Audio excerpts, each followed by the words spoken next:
श्रीवर्धिमानाय निर्धूतकलिलात्मने सालोकानां त्रिलोकानां यद्विद्यादर्पणायते।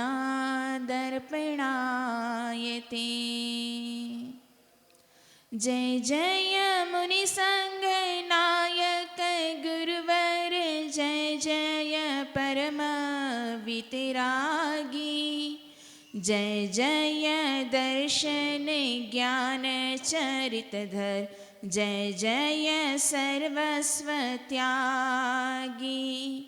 जय जय वर्धमान सागर गुरुवर, करते सुरगण सेवा। जय जय चरण कमल नित वंदित, जयवंतो गुरुदेवा, जयवंतो गुरुदेवा। जय गुरु चिंतामणि पार्श्वनाथ भगवान की। परम पूज्य विश्व सदी के प्रथमाचार्य चारित्र चक्रवर्ती आचार्य श्री शांति सागर जी महाराज की। परम पूज्य वात्सल्यवादी पंचम पट्टाधीश आचार्य गुरुवर श्री वर्धमान सागर जी महाराज की। श्रीमद् जैन धर्म की। बोले आचार्य संघ की जय। गुरुवर जहाँ जाते हैं वहाँ सोना सोना हो जाता है। गुरुवर जहाँ जाते हैं वहाँ सोना सोना बन जाता है। गुरुवर जहाँ से चले जाते हैं वहाँ सूना सूना हो जाता है। और गुरुवर जहाँ रुकते हैं वहाँ हरा भरा हो जाता है। और जो गुरुवर को सुनता है वो उनका ही बन जाता है। तो ऐसे परम उपकारी वात्सल्यवादी आचार्य श्री गुरुवर वर्धमान सागर जी महाराज जी का हम सभी को सानिध्य प्राप्त हुआ है।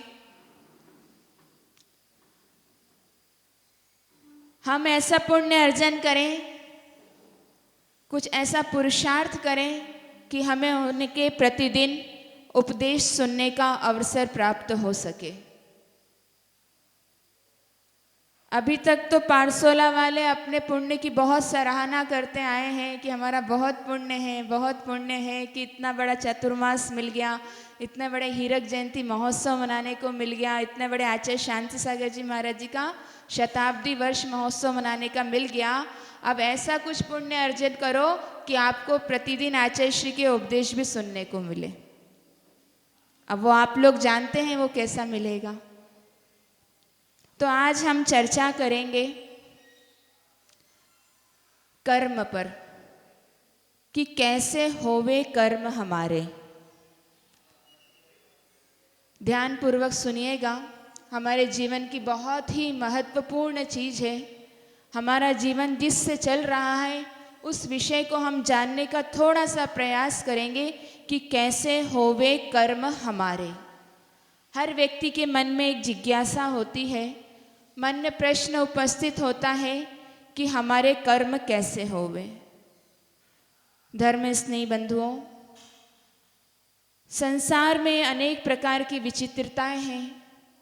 ये पूरा संसार विचित्रताओं से भरा हुआ है। अनेक प्रकार की विविधताएं देखते हैं हम। तो जब हम सारे संसार विश्व को देखते हैं तो उसमें हमें कई प्रकार के जीव नजर आते हैं। कोई एक इंद्रिय, कोई दो इंद्रिय, कोई तीन इंद्रिय, कोई चार इंद्रिय और कोई पंचेंद्रिय। ये सब हमने बचपन में जैनी में पढ़ा है कि जीव कितने प्रकार के होते हैं, उनके भेद कौन से होते हैं। तो एकेंद्रिय जीव, एकेंद्रिय की जीव के भी हम भेद देखें तो 5 प्रकार के होते हैं, है ना। पृथ्वी कायिक, जल कायिक, अग्नि कायिक, वायु कायिक और वनस्पति कायिक। इसमें भी बादर और सूक्ष्म होते हैं, पर्याप्तक और अपर्याप्तक होते हैं। ऐसे अनेक प्रकार के जीव इस पूरे संसार में भरे हुए हैं। हम मनुष्यों में देखें तो मनुष्य भी 2 प्रकार के होते हैं, एक संगी होते हैं, एक असंगी, पंचेंद्रिय जीव, सॉरी, पंचेंद्रिय जीव दो प्रकार के, संगी और असंगी। फिर हम संगी में देखें तो मनुष्य पर्याय में आज हमारा जन्म हुआ है। अब मनुष्यों में भी बहुत सारे विचित्रता हैं। कैसे? कोई गरीब है तो कोई अमीर है, कोई ज्ञानी है तो कोई महाज्ञानी है, कोई अल्प ज्ञानी है, कोई दुखी है तो कोई सुखी है, कोई हंसता है तो कोई रोता है। इस प्रकार से अनेक प्रकार की विचित्रताएं हमारे साथ जुड़ी हुई है। ये सब हमारा ही जीवन है। आज हम सुखी हैं तो कल दुखी है। तो कभी मन में प्रश्न नहीं उपस्थित हुआ कि ये सब किस कारण से हो रहा है? क्या भगवान ने हमको ऐसा बनाया है? भगवान ने हमें ऐसा दिया है कि हम सुखी रहें, हम दुखी रहें? क्या मानते हैं आप लोग? क्या भगवान इस विश्व का कर्ता है, इस सृष्टि का कर्ता है? क्या मानते हो आप लोग? क्या भगवान के ही द्वारा हमें ये सब सामग्री प्राप्त हुई है? मानते हो? भगवान ने दिया ये सब, आपको सुखी भगवान ने बनाया है। हाँ, आप बोल रहे हो कि हाँ भगवान ने दिया है। तो क्या भगवान इस सृष्टि का कर्ता है? आप लोगों से एक प्रश्न, क्या मानते हैं आप लोग? आप लोग इतने दिन से उपदेश सुन रहे, तो थोड़ा थोड़ा तो हम लोग अब थोड़ा कठिन विषय पे भी चले, है ना? तो भगवान क्या इस सृष्टि का कर्ता है? एक प्रश्न उपस्थित हुआ सभा में। और अगर भगवान करता है तो फिर उन्हें तो सबको सुखी बनाना चाहिए था। जब भगवान सब कुछ जानते हैं तो वो क्यों किसी को दुखी बनाए, क्यों किसी को रोता हुआ बनाए, क्यों किसी को गरीब बनाए? उन्हें तो सभी को एक जैसा बनाना चाहिए। सही बात है ना? क्यों हमें ऐसा बनाया भगवान ने? हाँ हाँ, एक आवाज उठी कि कर्म। तो कौन है इस सृष्टि का कर्ता? कर्म है। ये संसार चक्र किस पे चल रहा है? कर्म पर चल रहा है। परम पूज्य 20वीं सदी के प्रथमाचार्य चारित्र चक्रवर्ती आचार्य श्री शांति सागर जी महाराज जी ने भी अपने उपदेश में एक बात कही थी। क्या कहा था? पहले समय सार नहीं, पहले महाबंध चाहिए। महाबंध ग्रंथ है एक बहुत बड़ा। उसमें क्या है? उसमें कर्म सिद्धांत का वर्णन है।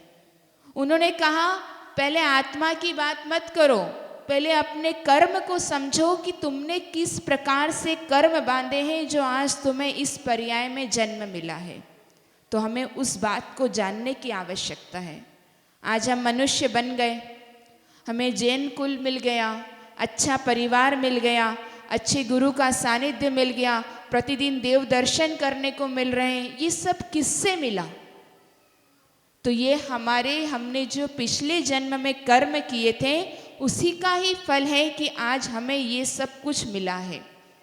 तो आज हम जानेंगे संसार चक्र को। आचार्य श्री जिनसेन स्वामी कहते हैं कि विधाता, सृष्टा, देव, कर्ता, भाग्य, ईश्वर, ये सब कर्म के ही पर्यायवाची नाम हैं। क्या? कर्ता, भाग्य, ईश्वर, सृष्टा, ये सब कर्म के ही पर्यायवाची नाम है। जो वास्तव में ईश्वर है वो तो वीतरागी है। जो हमारे देव हैं वो कैसे हैं? वीतरागी है, सर्वज्ञ है, हितोपदेशी है। वो किसी को कुछ भी देते लेते नहीं है। मन की एक भ्रांति मिटा देना। अपन बोलते ना भगवान ने हमारे साथ ही ऐसा किया, भगवान ने ही हमको ऐसा दिया। नहीं, आज इस भ्रांति को मिटा देना कि हमारे जीवन को करने वाले हमारे भगवान नहीं हैं, वे कर्ता नहीं हैं। ये अन्य दर्शनों में, अन्य मतों में कहा जाता है कि ईश्वर कर्ता है, लेकिन हमारे जैन धर्म बहुत व्यापक धर्म है। उसमें बहुत सूक्ष्म दृष्टि से व्याख्यान किया है आचार्यों ने कि ये जो ईश्वर है वो कर्ता नहीं है। तो फिर कौन है? तो जो हम करते हैं वो भी कर्म है ना? अब आप सोचेंगे कि माता जी आपने बोल तो दिया कि कैसे होवे कर्म हमारे, तो कर्म है क्या? कहाँ दिखते हैं कर्म? कहीं दिखते हैं कर्म? तो आचार्य देव कहते हैं जो हम करते हैं वो भी कर्म है ना? हम जो क्रिया करते हैं वो भी कर्म है, हम जो भोगते हैं वो भी कर्म है। पहले तो हमने किया फिर भोगा तो वो भी कर्म है, और जो हम बांधते हैं वो भी कर्म है ना? 3 चीजें हो गई, करना, बांधना और भोगना। ये 3 से ही अपना संसार चल रहा है। पहले तो हम क्रिया करते हैं, अच्छी कर रहे हैं या बुरी कर रहे हैं, फिर उसके अनुरूप उसके फल को भोगते हैं। हमने अच्छे परिणाम किए तो हमें पुण्य का बंध हुआ, फिर बंध भी गया हमारे को पुण्य का। तो ये 3 चीजें हैं, करना, भोगना और बांधना। इन तीनों को ही कर्म कहते हैं, क्योंकि कहते हैं अलर्ट टुडे अलिव टुमारो। क्या बोला? आज सावधान रहिए, कल जीवित रहेंगे। अगर आज हम सावधान रह लिए तो कल हम जीवित रहेंगे। आज हमने अब आज के संसार के प्राणी की बड़ी विचित्र स्थिति है। क्या है कि वो पीता तो नीम का कड़वा रस है, लेकिन चाहता क्या है? कल मुझे डकार खीर की आए, है ना? आज कड़वा कड़वा रस पी लिया, लेकिन सुबह जब उठूं तो मीठी मीठी खीर की डकार आए। संभव है? बताओ। आज हम गुस्सा करें और कल हमें शांति मिले। आज हम लड़ाई झगड़ा करें और वो सामने वाला व्यक्ति हमारे से हंस करके बोले। क्या ये सब संभव है? तो ये है कि आज हम सावधान रहें तो कल जीवित रहेंगे। आपके आने वाले कल की सुरक्षा, आपके आने वाले कल की सुरक्षा आपकी आज की सजगता में है कि हम आज कितने सजग हैं, कितने जागरूक है। ये आपके आने वाले कल की सुरक्षा है, और आपके आने वाले कल की बर्बादी आपकी लापरवाही में है। 2 बातें हैं, ध्यान रखिएगा। आपके आने वाले कल की सुरक्षा आपकी सजगता में है, और आपके आने वाले कल की बर्बादी आपकी लापरवाही में है। हम क्या अपने जीवन के प्रति बहुत अधिक लापरवाह है? हम नहीं जानते कि हमें क्या करना चाहिए, इसको करने से हमें क्या मिलेगा, और जानते भी हैं तो भी करते हैं। आप सभी को पता है कि गुरु के उपदेश सुनेंगे तो हमारे जीवन का कल्याण होगा, लेकिन हम नहीं सुनते। सुनते भी हैं तो ग्रहण नहीं करते, यहीं कि यहीं पल्ला झाड़ करके चले जाते हैं। सब कुछ जानते हैं सही क्या है गलत क्या है, फिर भी क्यों नहीं कर पाते? तो इसके पीछे भी एक कारण है, हमारे कर्म का उदय। हमने कुछ पूर्व जन्म में ऐसे ही कर्म का बंध किया कि हमें गुरु का उपदेश सुनने को ही नहीं मिले। कान तो मिले हैं, अभी आपके सामने कोई अच्छी सीरियल चालू हो जाए, अच्छे गाने चालू हो जाए, तो आप 2-3 घंटे तो वहाँ से उठेंगे ही नहीं उठेंगे ना? क्यों संगीतकार भैया? सही बात है ना? अभी ये आपको 2 घंटे तक भक्ति करवाते रहे तो कोई घर नहीं जाएगा, और महाराज जी माता जी आधे घंटे से ज़्यादा प्रवचन दे दे तो घड़ी की तरफ देखेंगे कब पूरा होगा। ये क्यों? हमारे मन में ऐसा नहीं सोचते हम कि ऐसा क्यों होता है? आज पारसोला में 350-400 घर है बोलते हैं, और यहाँ पर कितने लोग बैठे हैं? 250 घर है, और 250 घर के 250 लोग भी नहीं हैं, और जो कुछ हैं तो बाहर बैठे हुए होंगे, या घर में टीवी के सामने बैठे होंगे, या कुछ व्यर्थ की चर्चाएं कर रहे होंगे, या सो रहे होंगे, या अपनी दुकान खोलकर के धंधा पानी कर रहे होंगे। तो ये सब चीजें होने के पीछे कारण क्या है? हमारे परिणाम हमारे वैसे नहीं बन पाते। हमने पिछले जन्म में सजगता नहीं रखी, सावधानी नहीं रखी, तो आज हमें उसका फल मिल रहा है। हमें भगवान के दर्शन नहीं हो पा रहे, गुरुओं के दर्शन नहीं हो पा रहे, उनकी वाणी सुनने को नहीं मिल रहा, और अगर आज भी हम वैसा ही करेंगे तो सोच लेना अगला जन्म आपको कैसा मिलने वाला है और आपको क्या मिलने वाला है। समय है 9 बजे का, संचालक महोदय आते हैं 9:30 बजे। तो ये हमारी सावधानी नहीं है, सजगता नहीं है, डर नहीं है मन में कि अगर हम इस तरह से देरी से जाएंगे तो हमारे कर्म का बंद होगा। क्या फर्क पड़ता है, और थोड़े 10 मिनट और लेट चले जाते हैं, एक काम और पूरा कर लेते हैं, प्रवचन ही तो सुनना है, प्रवचन ही तो होना है। मन में डर नहीं है। हम कोई भी कार्य करते हैं तो उसके पीछे हमारे को डर होना चाहिए। अगर हमने गलत किया तो हमारे कर्म का बंध हो जाएगा। अच्छा कार्य करने में कभी भी प्रमाद नहीं करना।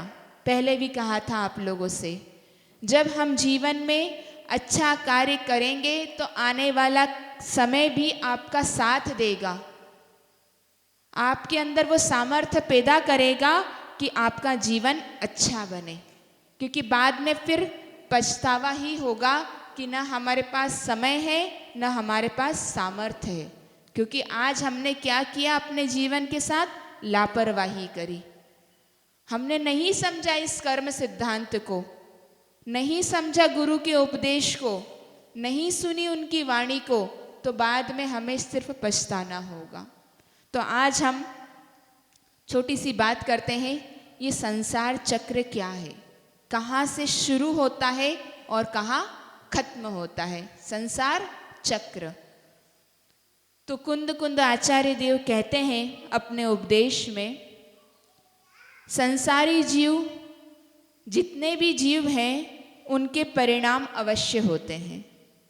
कोई भी जीव बिना परिणामों के नहीं होता। परिणाम मतलब हमारे भाव, हमारे विचार, सरल भाषा में समझे तो जैसे परिणाम होंगे वैसा ही कर्म होगा।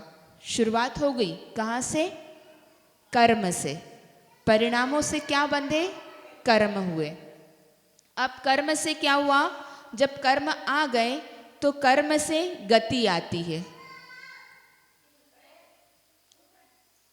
है ना। ये भी एक कर्म है हमारा कि हमारे धर्म उपदेश में हमें बाधा पहुंचा रहे हैं, नहीं तो बहुत मुश्किल होता है।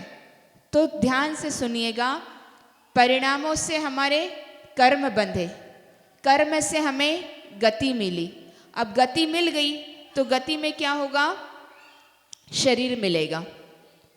हमारी मनुष्य गति है तो हमें मनुष्य पर्याय का शरीर मिला। शरीर मिल गया तो शरीर में फिर क्या मिलेगी, इंद्रियां मिलेगी। कितनी इंद्रियां होती है, 5 इंद्रियां होती है। उन इंद्रियों से हम फिर क्या करते हैं, कार्य करते हैं। आँख से देखने का कार्य, कान से सुनने का कार्य, घ्राण से सूंघने का कार्य, स्पर्शन से स्पर्श का करने का कार्य। तो ये 5 इंद्रियों से हम, वो इंद्रियां अपने अपने विषयों को ग्रहण करेगी जो 5 इंद्रियों के विषय हैं। विषयों का ग्रहण हो गया, इसके बाद हर एक इंद्रिय से हम काम लेंगे। अब जब विषयों को ग्रहण करते हैं तो फिर क्या होता है, राग और द्वेष। कैसे कि यह विषय अच्छा है, यह विषय बुरा है, तो फिर राग और द्वेष हो गया। फिर राग द्वेष का हो गया, उत्पन्न हो गए। अब राग द्वेष क्या है, क्या है राग और द्वेष, कहाँ से शुरुआत हुई थी हमारी, उसके पहले परिणाम है ना। तो राग द्वेष क्या है, परिणाम है। तो परिणामों से कर्म बंध हुआ, कर्म से गति मिली, गति से शरीर मिला, शरीर से इंद्रियां मिली, इंद्रियों से हमने विषयों को ग्रहण किया, और जब विषयों को ग्रहण किया तो कौन से विषय, राग और द्वेष। और ये राग द्वेष के विषय ही हमारे परिणाम फिर से बन गए। ये किसी और की चक्र नहीं है, ये हमारा ही चक्र है। ये हमारा ही संसार का चक्र है जिसमें हम भटक रहे हैं, घूम रहे हैं। 84 लाख योनियों में हमारा जन्म हो चुका है, लेकिन अभी तक हम थके नहीं हैं। तो अभी और घूमना, थके नहीं हो ना आप लोग, तो कहाँ थके, तभी तो घर में बैठे हो। थकते तो गुरु की शरण में आ जाते हैं कि हे भगवान हमारा आत्मा का कल्याण कीजिए। अब हमें इस संसार में सुख नहीं दिख रहा है, अब हम थक चुके हैं, लेकिन अभी हम थके नहीं हैं, थोड़ा और संसार में घूमना हमारा बाकी है। तो इस प्रकार से हमने इस संसार चक्र को देखा कि किस प्रकार से हम संसार में परिभ्रमण कर रहे हैं। आप लोगों ने सुन लिया। अब मैं आपसे एक प्रश्न पूछती हूँ कि जो हमने ये सुना, कर्म, शरीर, गति, इंद्रिय, है ना, और राग, द्वेष, परिणाम, इन सब में आपका किस पर कंट्रोल है? बताओ, इन सब में आपका किस पर कंट्रोल है? आप किसको अपने वश में कर सकते हैं? कर सकते हो? हाँ, बताओ, क्या आप आपकी गति पर कंट्रोल कर सकते हो कि आपको ये गति मिले, ये नहीं मिले? तो परिणाम, है ना, जैसे हम परिणाम करेंगे उसी के हिसाब से हमें संसार में ये सब वस्तुएं प्राप्त होगी। तो हमारा किस पर कंट्रोल है? अपने परिणामों पर। हम चाहे तो हम गुस्सा करें, हम चाहें तो हम शांत रहें, हम चाहें तो हम बहुत सारा पैसा कमा सकते हैं और हम चाहे तो नहीं भी कमा सकते। तो ये सब किस पर निर्भर है? हमारे परिणाम पर। क्योंकि आचार्य देव समंतभद्र स्वामी ने दो चीज़ें कही है, एक भाग्य और एक पुरुषार्थ। इन दो पर उन्होंने अपनी बहुत बड़ी व्याख्या की है आत्ममीमांसा ग्रंथ में, भाग्य और पुरुषार्थ। अब इस भाग्य और पुरुषार्थ में क्या छिपा है, इसकी बात हम और कभी करेंगे, क्योंकि समय हो गया है। अभी माता जी का प्रवचन भी होना है। तो कहते हैं बैंक वाले पेन बांध करके रखते हैं। हाँ, भाग्य और पुरुषार्थ पे कभी फिर चर्चा करेंगे। बैंक वाले पेन बांध करके रखते हैं, मेडिकल स्टोर वाले कैंची बांध करके रखते हैं। जो जेरोक्स वाले होते हैं, फोटोकॉपी वाले, वो क्या बांध करके रखते हैं? स्टेपलर, उसकी आवश्यकता होती है। प्याऊ वाले ग्लास बांध करके रखते हैं कि कोई ले करके ना चला जाए। कचहरी वाले, कोर्ट कचहरी वाले क्या बांध करके रखते हैं? कुर्सियां बांध करके रखते हैं, है ना, कि उनकी कोई कुर्सी नहीं उठा के ले जाए। बड़े बड़े घर वाले क्या बांध करके रखते हैं? हाँ, देखो बता दिया इन्होंने। बड़े बड़े घर वाले कुत्ते बांध करके रखते हैं। लड़कियां मुंह पर कपड़ा बांध करके रखती है। पत्नियां पति को बांध करके रखती है। किसी को किसी पर भरोसा ही नहीं है, लेकिन सच्चे गुरु हमें भगवान से बांध करके रखते हैं। तो आपको ऐसे सच्चे गुरु की शरण प्राप्त हुई है। अपने समय को समझे, सजगता लाएं अपने जीवन में, जिससे हमारे इस मनुष्य पर्याय का कल्याण हो सके, मनुष्य पर्याय को हम सार्थक बना सके। इन्हीं मंगलमय भावनाओं के साथ जय बोलो परम पूज्य वात्सल्य वारधी आचार्य गुरुवर श्री वर्धमान सागर जी महाराज की।